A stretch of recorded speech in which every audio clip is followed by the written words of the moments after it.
এদিকে আসেন। স্যার আমি কি প্রবলেম?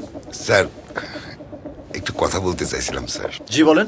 একটু আগে ফ্লাইট থেকে নামছি, আচ্ছা, কিছু স্বর্ণের বিস্কুট নিয়ে আসছি আর কি। রুলস ফলো করে বের হয়ে যান। স্যার যদি বিষয়টা আপনি দেখতেন, আপনার বড় একটা লাইন ধরাই দিতাম স্যার। লাইন তো ভালোই জানেন, আইনটা জানেন তো? জি স্যার। ব্যাগেজ রুলস অনুযায়ী একজন যাত্রী সর্বোচ্চ 100 গ্রাম স্বর্ণালঙ্কার, 117 গ্রাম গোল্ড বার আনতে পারবেন। যদি এর চেয়ে বেশি আনেন তাহলে জেল জরিমানা। কি বুঝলেন? স্যার শুধু লাইন জানলে হবে না। জি, আইনটাও জানতে হবে। আসেন, আপনি আমার সাথে আসেন। লাইন নয়, আইন জানুন, দেশের স্বার্থে এগিয়ে আসুন।